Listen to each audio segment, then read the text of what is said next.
Hey, Jalen. Okay, going over questions 3 and 4 of that homework assignment. All right, so let's take a look here. All right, so we have a half-kilogram hockey puck slides across the ice, starting with a velocity of 5 meters per second. Puck slides and slows for 100 meters under constant acceleration and then stops. All right, so real quick, before even reading anything about what the questions are asking me, I can already go ahead and just set up a couple variables that I know.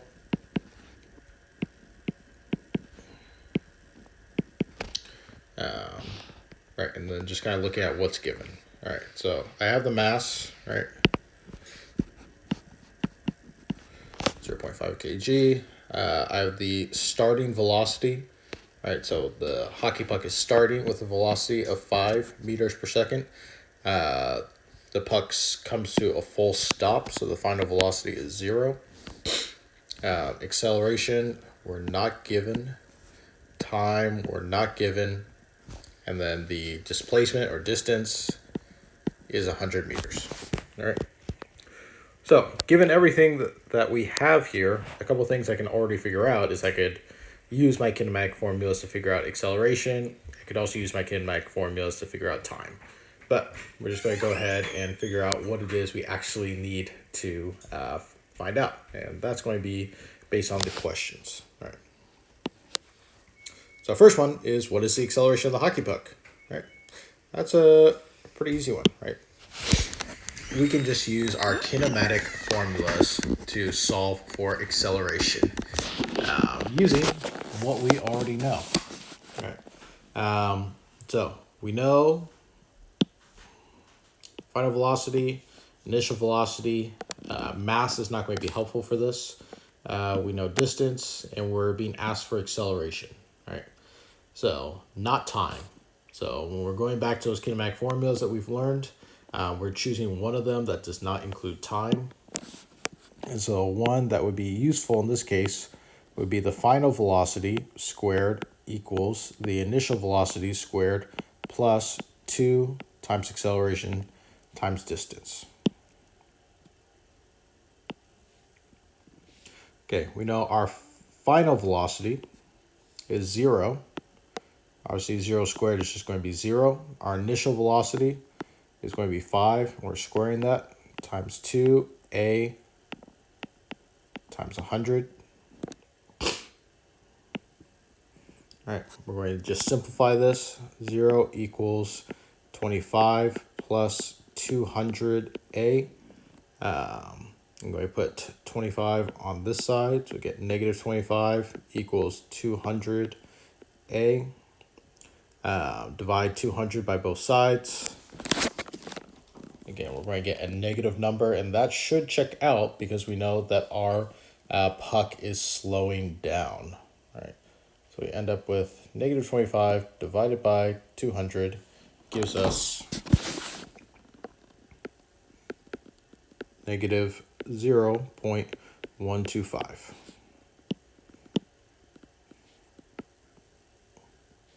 Is our answer. All right. So in order for it to slow down, we realize that there must be friction, right? If we were to draw a free body diagram of this, which it doesn't ask us to do, but we can do it anyways, right? We know we have gravity. We know we have normal force. And we have friction. So even though the puck is moving, let's say to the right, there's no applied force there, right? Which is part of why it's going to slow down over time due to friction, right? It's just kind of coasting to a stop, and it's friction that is stopping it. All right. So figure out frictional force. Going to be a couple steps here. So 2 different formulas we're going to use for this. We know that net force equals ma, and actually, this is going to be even simpler, right? Because we know that in this case, our net force, normal force, gravity, they cancel out because they're equal. We have nothing over here. So our net force is just going to be frictional force. So in this particular case, net force is going to equal our frictional force, which is going to be equal to mass times acceleration, which again, we're given the mass, 0.5, and we just found acceleration. So multiply those two together, and we are going to be able to find our frictional force. So we're going to do 0.5 times negative, blah, blah, blah, blah, blah. All right. Frictional force equals negative 0.0625 newtons. And that might seem like a really small number, but again, that should check out because friction is going to be really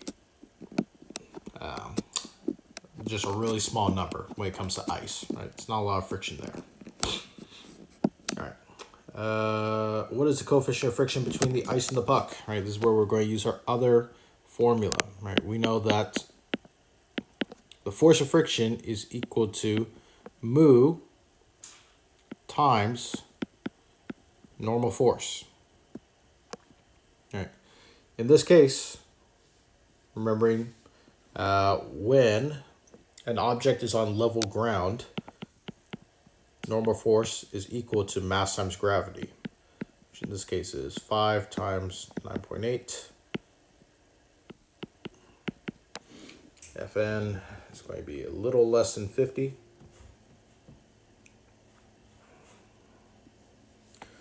Okay. 49, so I'm going to plug in the numbers I know. Right, we calculated the force of friction, 0.0625 equals mu times our normal force, which is 49.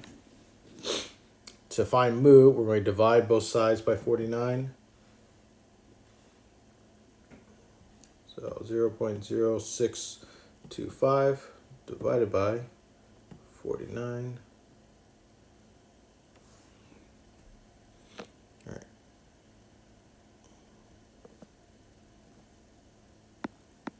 We get mu equals 0.013. Alexa, stop.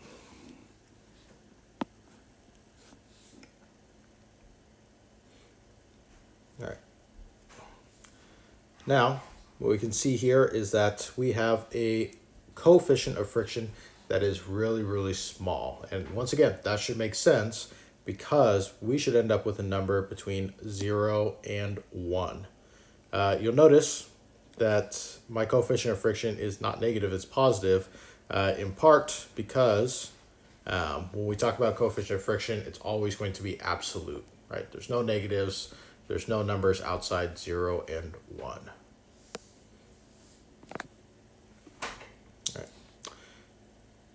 Now we're recalculating all these for a 1 kilogram puck. Again, to make this really simple, if you're looking at part A, in part A, we did not use the mass, right? Which means that for part A, the mass doesn't matter. It could be a 1 kilogram puck, it could be a 10 kilogram puck, but as long as it started with 5 meters per second and then came to a stop within 100 meters, it's going to have the same deceleration. Right. For part B, you'll also notice we did not require the mass. So whether the puck is 1 kilogram or 0.5 kilograms, it's still going to experience the same frictional force. Right. For part C, this is where it will be different because this is where we are talking about normal force, right? And the normal force would be different, right? The frictional force will still be the same, but the normal force will be different, which means we're going to get a number that is different for a coefficient of friction because the heavier the object or the more mass it has, the more contact it's going to make with the ground, the higher the coefficient of friction is going to be. So could go ahead and calculate this.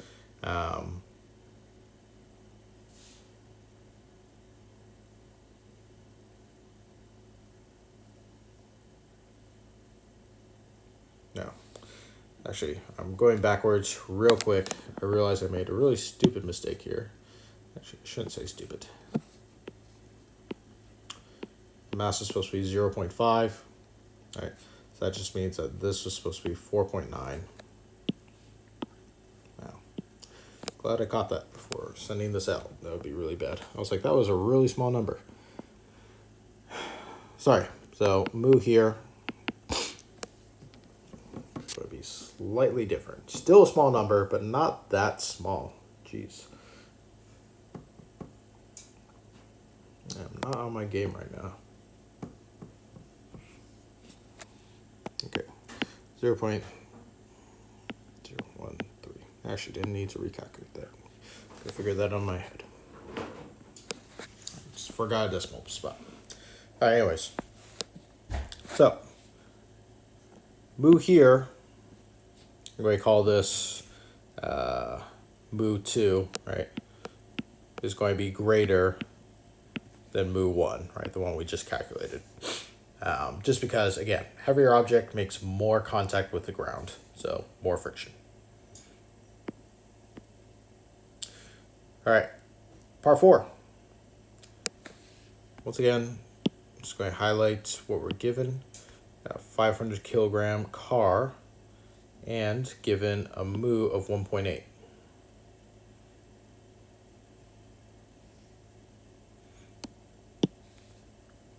All right. So in this case,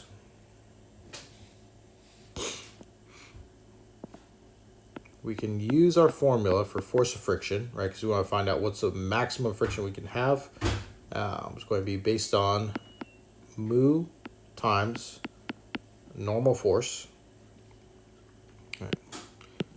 And just for my reference, I remember normal force is mass gravity. So it's going to be 500 times 9.8. Again, make sure I have all my decimals in the right spot. This is going to be a little under 5,000. Should be 4,900 times.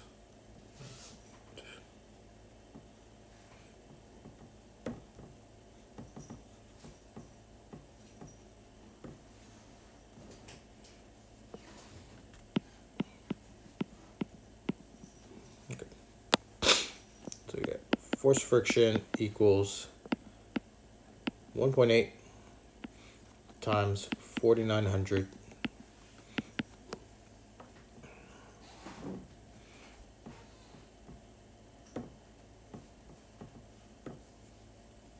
All right, so our maximum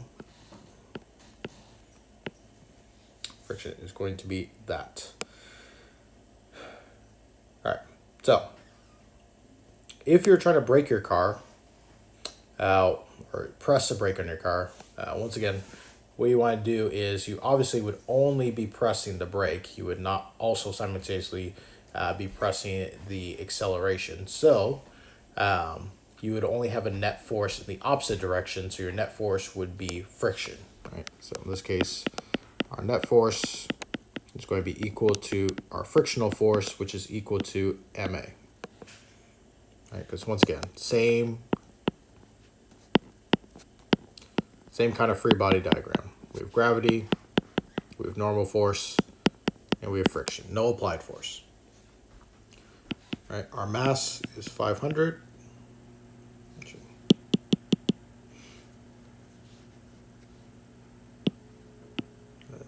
Rewrite this below. So what we do have is we just found the frictional force, right? We have the mass. Try and find acceleration. So again, here, we're just going to divide both sides by 500 to find acceleration.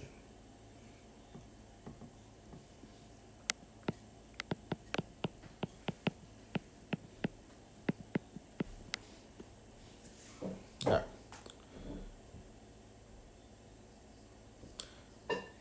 Now here, this one's saying if the race car has wings, which increase downward force by 4,000 newtons. What is the maximum braking force? So what this means essentially is that you have a car.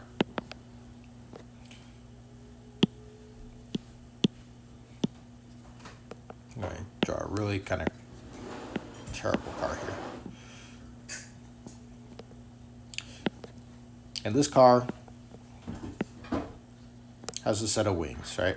So when it's driving, you have air currents coming and kind of pushing it down, right?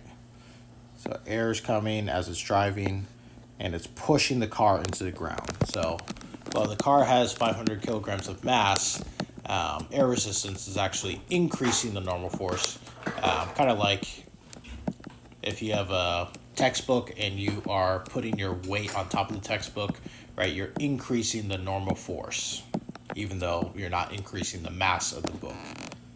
So here, what we have is we need to recalculate the force of friction times our normal force. All right, and this is going to be normal force plus our 4,000 newtons.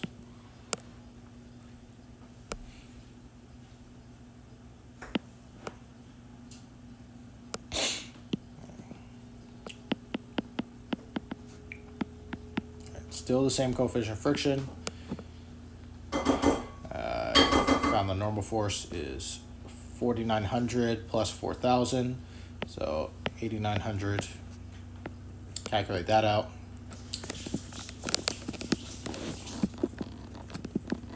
And again, this last one, same thing that you were doing before. You just calculate mu with a different number, 1.2 instead of 1.8.